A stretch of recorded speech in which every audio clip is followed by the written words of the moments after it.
Фала, Виктор. Не знам дали се слушаме. Фала, Виктор, за воведот и ви благодарам уште еднаш на сите за оваа покана во моје име и во име на Светска банка. Јас не знам дали... Ева презентацијата. Дали ќе можам ова прв воведен слайд. Јас оваа презентација би ја започнала со една информација која што можеби вие ја знаете веќе. Меѓутоа, сметам дека дополнително укажува на тоа колку е важно ова прашање кое што денеска се дискутира, а тоа е Светската банка како институција секоја година објавува извештај, глобален извештај за развој на земјите. Во тој извештај вообичаено се обработуваат теми кои што се од големо значење за развој за сите земји на различно ниво на развој. И извештајот кој што се објави во 2021 година беше именуван Data for Better Lives, податоци за подобри животи. И во овој извештај кој што практично беше инспириран од појавата на COVID пандемијата и од моќта на користење на податоци за спречување на ширење на таков вирус со кој што се соочивме, се разгледува различни предизвици со кои што се соочуваат сите земји на различно ниво на развој, предизвици кои што се поврзани од аспект на самото прибирање, изготвување, објавување на податоци, користење на податоци и повторување на објавувањето, па и од самиот извор на податоци, дали е тоа јавна институција, меѓународна институција или приватен сектор, како и сите други аспекти кои што се поврзани со податоците, од аспект на инфраструктурни можности на земјите, понатаму понуда и побарувачка на податоци и закони и правила по кои што се раководат сите земји во светот, а кои што ги ограничуваат или овозможуваат податоците и нивната употреба. Сега, овде има само еден мал краток извадок од тој извештај, кој што објавен во 2021. Нема многу да се задржувам нова, само сакам да истакнам дека поголем број на актори, да речам, во земјите се вклучени во оваа сфера, меѓутоа суштината на нивното делување од аспектот на податоците е да тие бидат прецизни,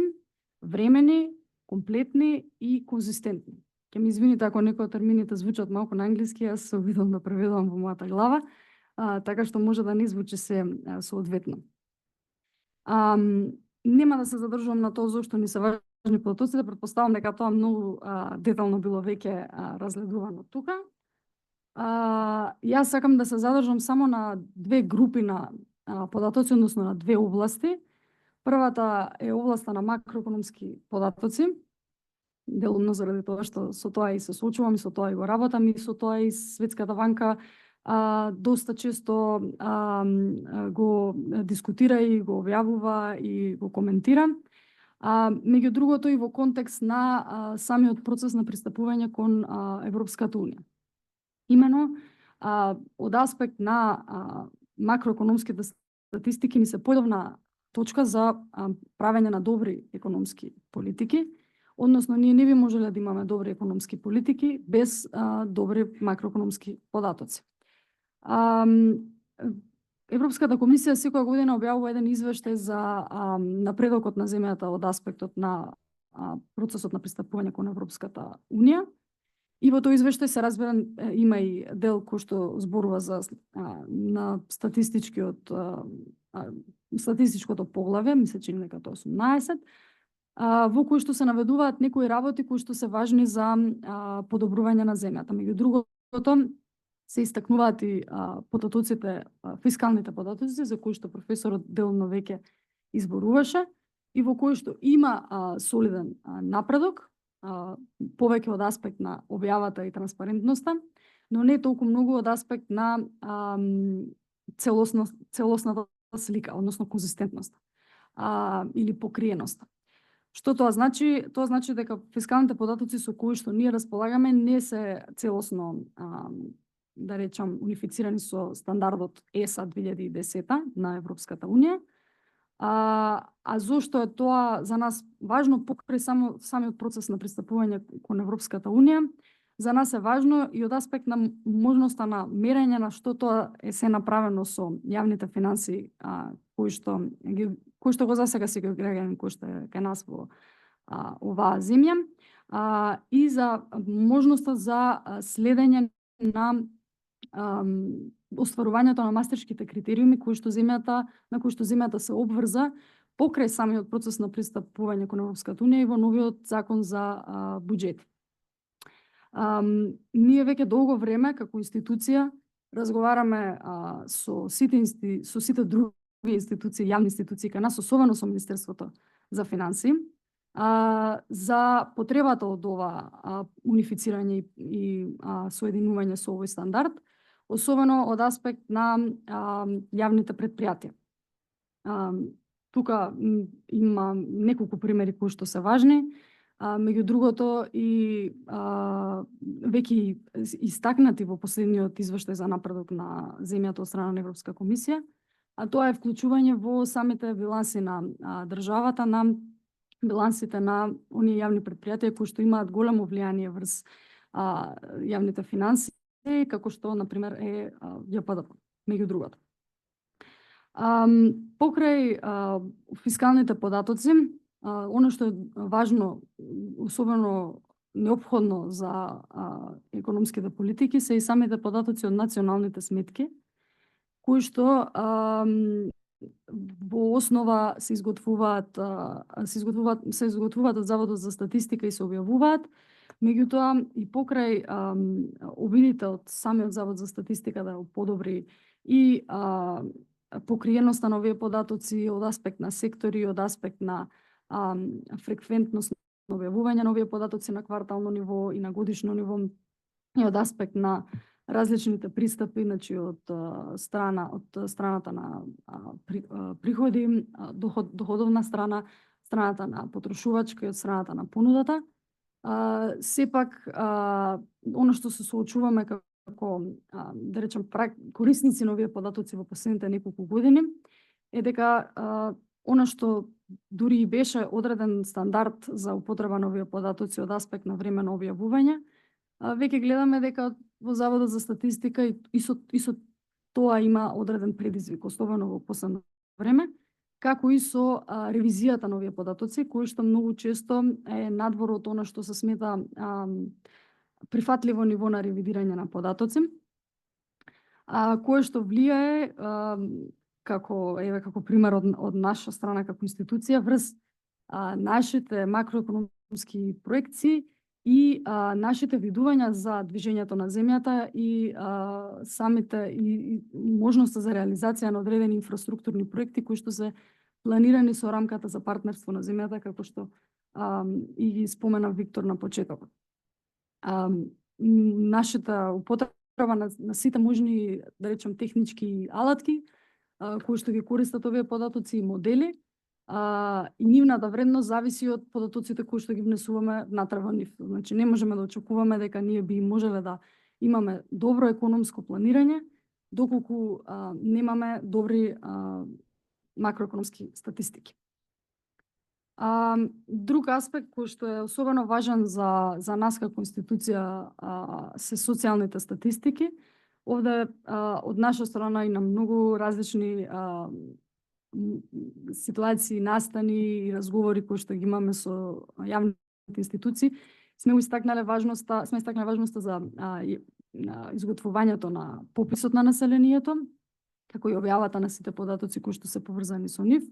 особено кога станува збор за сите социјални политики кои што адресираат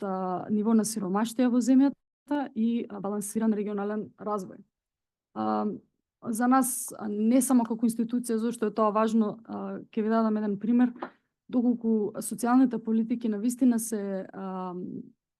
базирани на таргетирани податоци по региони од аспект на примања, би можеле да бидат многу поефикасни и многу по насочени кон оние семејства на кои што им е потребна помош. Покрај тоа, нешто кое што ние се обидуваме сега да го развиеме со Заводот за статистика и се надевам дека ќе имаме можност, е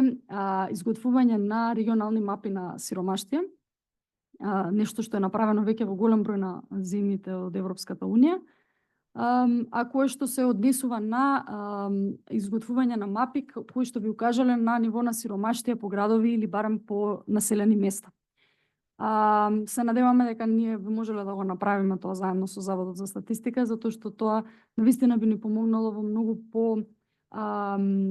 по-правилно распоредување на средствата кои што ние ги имаме како достапни за помош на државата од аспект на одржлив развој. И се разбира во иднина за подобро користење на сите фондови од Европската унија кои што би биле достапни на земјата како земја членка. Тука многу кратко, јас само би го скокнала овој слайд во интерес на времето. Она што сакав само да ви кажам, дека покрај оваа користење на макроекономски статистики и социјални статистики кои што се од клучно значење, меѓу другото кај нас во рамки на нашето работење, исто така доста користени се и податоците кои што ги изготвува Светската банка се однесуваат на добро владење. Тоа се практично 6 индикатори кои што Светската банка ги изготвува и мерат одредени аспекти на добро владење. Тоа е нешто кое што се одвива веќе од 1996 година и долго време трае овој процес и овие податоци се достапни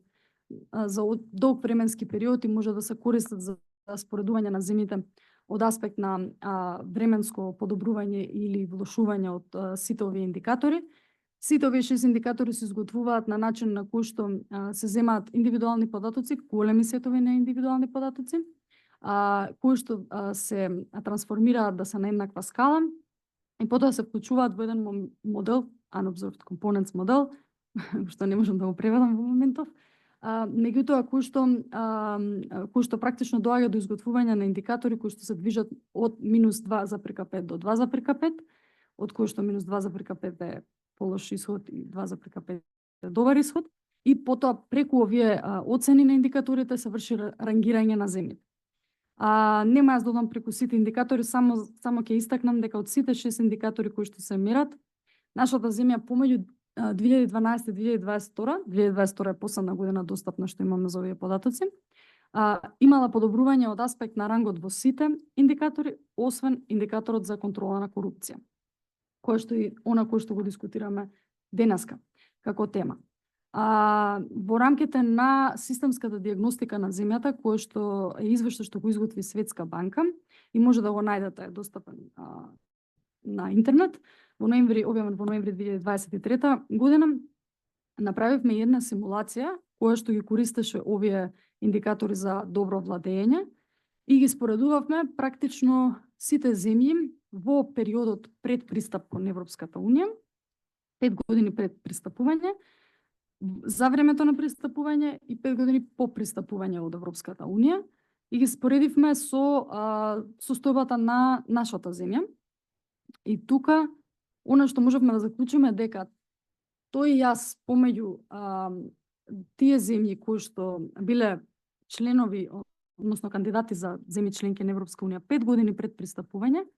со членките на Европска унија и тој јас кој што го има нашата земја со членките на Европска унија, има голема разлика. Што сакам да кажам, значи кај нас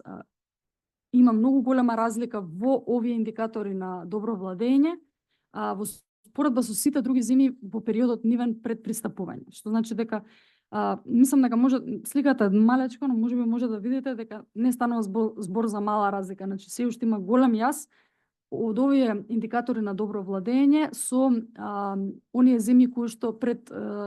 биле 5 години пред пристапување на Европската унија. Тука јас ќе затворам, само би сакала да истакнам дека ако од нашата страна има нешто што би требало да се фокусираме и би ни помогнало, ја треба да издвојам само неколку работи. Од областа на макроекономските статистики би рекла побрзо унифицирање со ЕСА 2010 стандардот, Од областа на социјални статистики би истакнала изготвување на мапи на сиромаштие, а од областа на добро владење, тука би истакнала деполитизација на јавниот сектор, заменување на политичко вработување со професионално вработување, зајакнување на административниот капацитет на институциите и особено дигитална трансформација на јавниот сектор. Благодарам многу.